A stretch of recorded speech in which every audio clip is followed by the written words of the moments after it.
Welcome to another episode of Business Roundup. My name is Wadulo Mark Arnold. This week, we celebrate the women. We shall show you a few stories about the women in business. And then big story, the Uganda-Rwanda border closure. We'll feature a few stories on how this closure has affected the business community.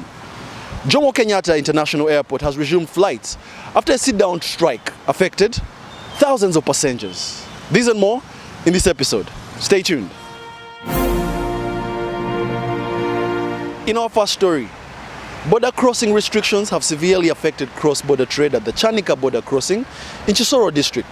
According to the business community and URA station head, Ugandan trucks loaded mainly with agricultural produce have been denied entry into Rwanda, lasting more than a week from the abrupt closure. The traders are concerned about the state of affairs at the border and how long this impasse will last. Kyanika border is among the three official Uganda-Rwanda border crossings. The border crossing is popular for cross-border trade between Rwandese citizens as well as Ugandans. The local exports, which would ordinarily go under simplified regime, have not yet fully resumed.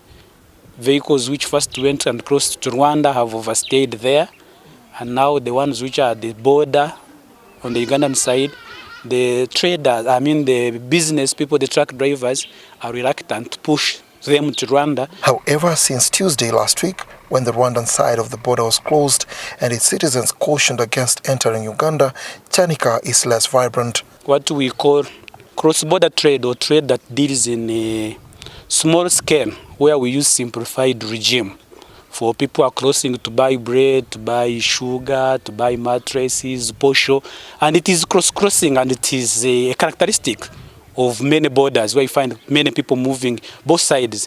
But since Tuesday, that movement and that trade has stopped and has not resumed. Unlike Katuna border, which is known for facilitating inter-regional trade, Kyanika is known as a common man's border. However, the common man who relies on this infrastructure to make a living is now in a dilemma due to the current restrictions, especially in the Rwandan side.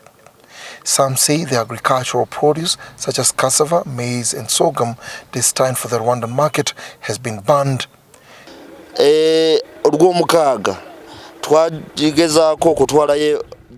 On Saturday, we tried to cross the border with bread to Rwanda, but we were told to either eat it before crossing or bury it in no man's land. Similar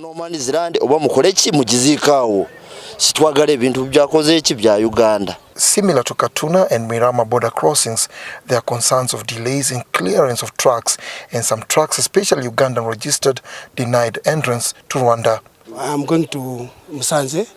I could have delivered maybe yesterday or today, but since yesterday, nothing have been done.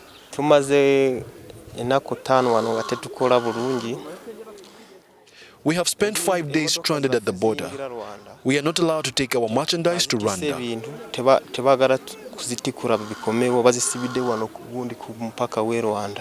With almost a week of cross-border trade interruption, the business community in Kisoro district are a worried lot. In the last couple of days, we've traversed all the official border posts of Rwanda and Uganda, and right now I'm standing at Kyanika, one of the official border posts, which I find it very unique. Why am I saying it's unique? It's because from what we've been told and the interaction with the business community is that Monday is always a very busy day, Monday and Thursday. But unfortunately today, as you can see, nothing is taking place, and it's attributed to the current impasse between Rwanda and Uganda. Dennis Igoa for UBC News at Kyanika. Hamisi Bahati, a businessman, exports raw farm salt from Kasese in Uganda to Rwanda, but has since been stranded at the Kyanika border for over a week.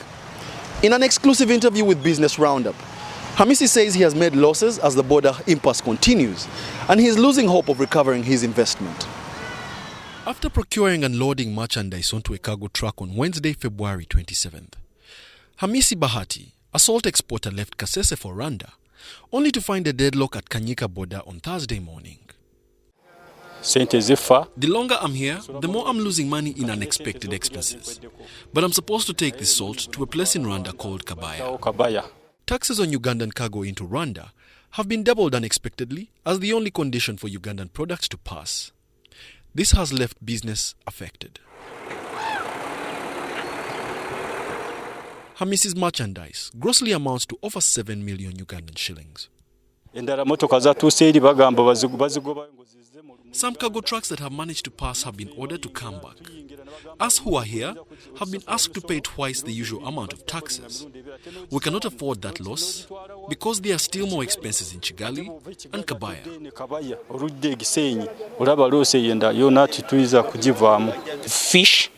Fish that was here when the impasse started, laid for about 2 days and later it was cleared. Now the fish that is coming, it cannot go direct to the Rwandan market. People are now trying to do direct consignment to DRC. However, Hamis is not the only one affected at the border. So we are here. This is the salt. It is there. It is losing weight. We have spent a lot in it. We don't know where to take it. Whether to take it back. It is also costly for us. The car is also having problems, as this salt is also acidic, affecting the machine. So we don't know what to do. But it seems the impasse has not affected international trade between Rwanda and other countries. On the other hand, international trade is moving on very well. Goods going to DRC are moving on, and goods under single customs territory are moving on. The Ugandan Ministry of Foreign Affairs has released a statement on Uganda's readiness to address trade-related issues between Uganda and Rwanda. However, as they wait, the business community remains crippled. This consignment belongs to Mr. Hamis Bahati. He has been exporting salt from Kasese to Rwanda for 15 years. However, now, due to the restrictions, he's afraid that he's going to make losses because the longer his salt takes at this border, the more it's going to lose kilograms, and that amounts to losses. For UBC, Wadilo Makanold. Women in business have decried the support of their husbands and male counterparts. With less support, it is extremely difficult for the women to reach the peak of their careers, argues Professor Waswa Balunya, the principal of Makerere University Business School.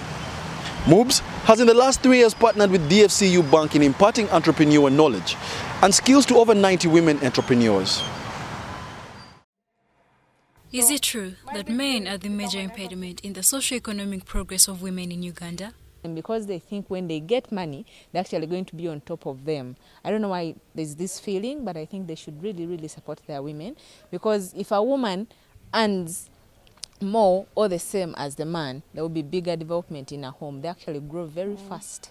Generally, women take themselves to be of lesser value, and I think it's a mindset. It's not really, I don't take it that it's really a men's problem, because if you take yourself to be low, then who will take you up there? As you have heard, women are decrying the support of their male counterparts and husbands. And they claim that because of pride or ego, most men won't support the women to reach the peak of their careers.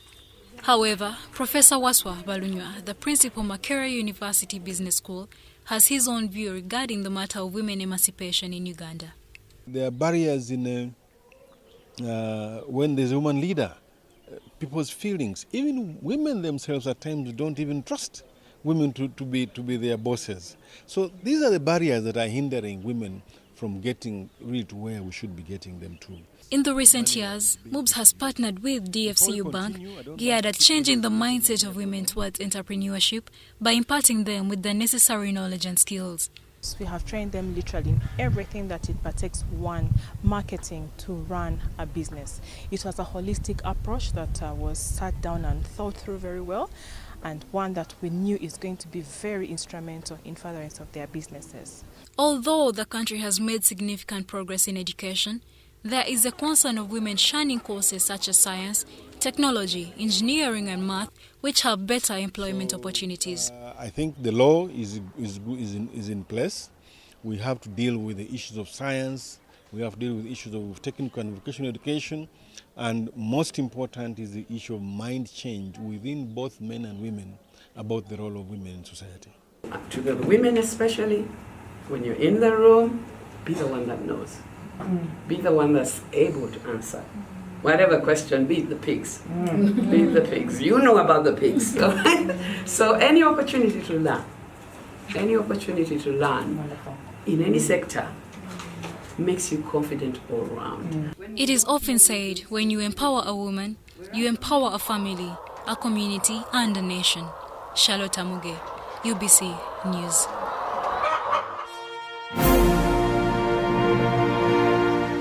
The business community is laying strategies geared at tapping into the downstream phase of oil and gas, with the final investment decisions expected to be signed by mid-2019. Ronald Sonko, the DFCU Asset Finance Manager, believes that collaboration will boost local content in the sector. As the country makes significant strides towards oil and gas production, players from different sectors of the economy are strategizing on how to tap into the lucrative business deals and opportunities. The asset financing campaign, launched by DFCU Bank in partnership with Mark East Africa and ICEA Insurance Company, is one such ambitious business venture. Uganda today is on the cusp of basically production of oil and gas. So we're going to see a barrage of experts, a barrage of people who know what they know coming into Uganda to actually exploit a lot of natural resources. You will see that there is an actual need of transportation assets, and it's critical. It's very important not only for the buyers of the MUX but also other drivers among us here. In case you have a motor vehicle and you have third party, please, it's time for you to think about comprehensive. A lot happens in this city. You'll be scratched by boda, you'll go for a wedding meeting and they'll pull off your side mirrors, then you'll have to go to Chiseka and buy them, but with insurance, you just drive your car to the insurance company. Over $20 billion is expected to be invested in the oil and gas value chain in the coming months. The motor vehicle dealers are optimistic of an increased demand of new units which are more reliable than the second-hand cars. We have organizations that have executives, that have expatriates, that have employees who are privy to a transport allowance. We will not take them on a bus, but this particular one is aimed at the corporates and executives and people who have reached the self-actualization stage on Maslow's hierarchy of needs. So this is their solution. DFCU Bank will provide the Isuzu MUX 2018 vehicle in return for specified repayments at an agreed interest rate. Dennis Igoa for UBC Business. Trademark East Africa and Uganda Revenue Authority have signed a memorandum of understanding aimed at facilitating women trading across borders. On the other hand, in commemoration of Women's Day, Uganda Brewery is offering hands-on experience in science, technology, engineering, and math to female graduates. We're expecting to come out of this, obviously, hopefully, improved income from trade by the women that participate in the program. Obviously, increasing trade volumes, which is good for everybody. It lifts all boats. And, we also hope really in more women in terms of the AEO scheme, the Authorized Economic Operator scheme, which I think will be good. And obviously then thinking about a policy environment which is an enabler, thinking about a more gender responsive strategy and policy environment. So I think those are the kind of 4 outcomes that we're targeting together. We will be training women, focusing on cross-border, small-scale cross-border women traders, but also other traders that are involved in import and export of goods. We have also granted them free space and free storage at our one-stop border posts, where they can store their merchandise, especially those that remain after the day's work, because they were having challenges on the way as they return home. We have given them a women's desk, and those who are grouped in associations, we've given the associations an office space in our border offices. Fantastic. There we go. And looking forward to taking this into action. Thank you. Thanks a lot. Yeah. As soon as you enter the gate, you saw what our requirements were. In our supply function, we have less. Whenever we have positions, fewer women apply, and therefore we figured that if we are to excite and interest people in the opportunity we have at the brewery, especially women, we need to create touch points for them. So this is one such touch point that allows us to engage with potential women employees for them to come and experience what working at the brewery is like, and basically open their minds up to the possibilities of employment within the brewery. So also we will be engaging with them beyond this via social media or email. Stigma has been there for a long time because traditionally these engineering jobs were heavy jobs, heavy lifting. You need a lot of muscle power to lift stuff and do stuff. But now there's lots of safety advancements and considerations coming in, that you're not required to lift heavy loads by yourself because you injure yourself. So for heavy lifting, lots of lifting equipment around. So the manual aspect of the jobs has kind of come down. It's more pointing to the intellect now than the manual aspect. So now, the way the job market is, ladies can actually fit in very well for all these engineering and science-based jobs. So once we have the demand and activity plan, which informs us that, based on information...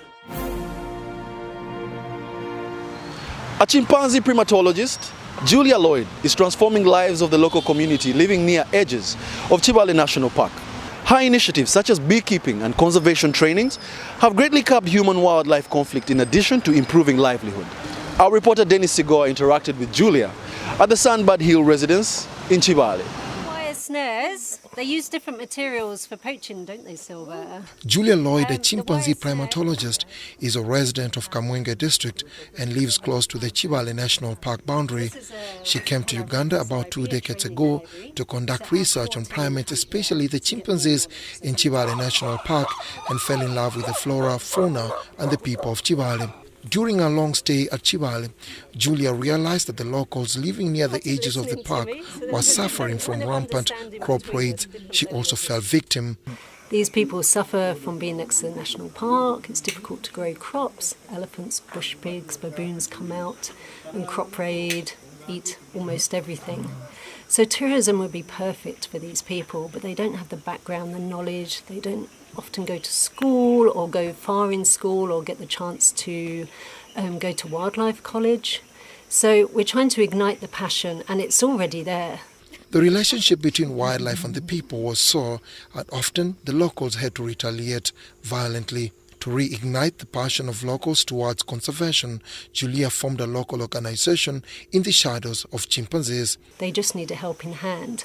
So we're training a core team of local enthusiasts from the area that already are guides in different places, and we're training them beyond birds, reptiles, plants, amphibians, lots of insects. Apiculture or beekeeping is one of the initiatives being implemented by Julia and local partners. They are very small insects, but they are dangerous. When they sting you, they have some very poisonous, which is very dangerous. They only that they run back to the what? The park. That's why we are arranging from the same lane from distance. The project is symbiotic. Besides stopping crop raids by the elephants, the hives produce high-quality honey for sale. It also complements the URA trench dug to stop elephant raids. The trench you see here is about 70 kilometers. It stretches 70 kilometers all the way down to the other side. Of course, that is just a fraction of the 795 square kilometers of Chibale National Park. It was constructed in order to prevent the elephants from crossing from the park into the community land. But what we've been told is that elephants have become very smart. Sometimes they pour soil in there, then cross over. They push the soil inside the trench. Then after that, they get the soil becomes higher. Then the elephants manage to cross from here. After the elephant has put in soil, people come and they move the soil and put it back. Yeah. Nature lover Julia has set up the Sandbird Hill Research and Monitoring Site at the edge of the park. Over the years, Sandbird Hill has become a haven for nature enthusiasts. Here is our mammalogy section, so it's all about the mammals. Then here you get into entomology, which is the insects, arthropods. And then we've got herpetology, a main passion of mine. Okay. So you're talking about my favourite book is by this man, Stephen Spalls, who's normally based in Kenya, and he's coming to visit us soon and help train our guys. So they're the kind of people we're going to be housing. Dennis Sigoa for UBC News at Chibale National Park.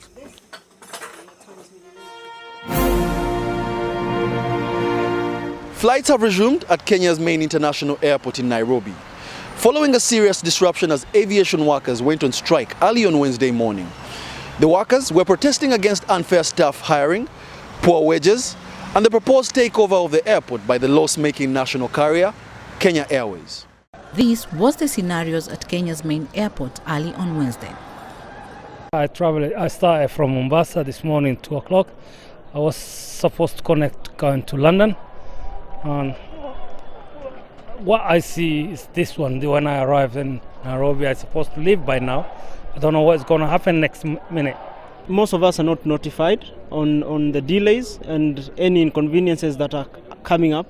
And we also have inconveniences because if we are connecting on the other side, we are deemed to miss the flight. Hundreds of passengers traveling to different destinations were stranded after aviation workers went on strike.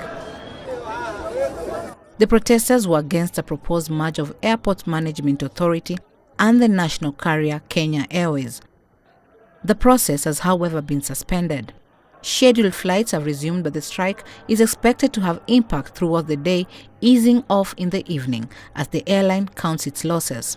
The Jomo Kenyatta International Airport, JKIA in Nairobi, is East Africa's the busiest airline hub. Major global airlines use the Nairobi hub as a strategic link to other international destinations. Chamgono, CGTN.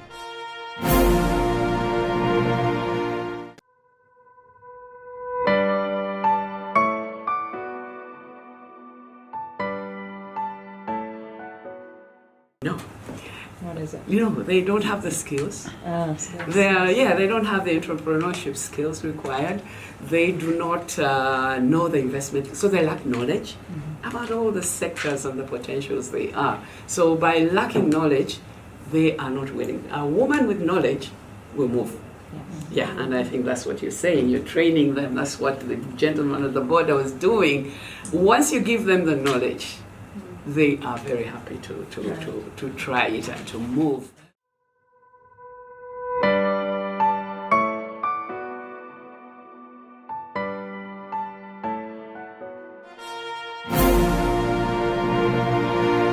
In our Sounds of Business, we go regional, and this is to Mombasa in Kenya, one of the dream destinations for many local and foreign tourists. The white sandy beaches, the scorching sunshine and the sky blue Indian Ocean waters are the major attraction, especially during winter in Europe and America.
If you're there in the hotel, you can see like this light. So the boy always is small, and this one make love.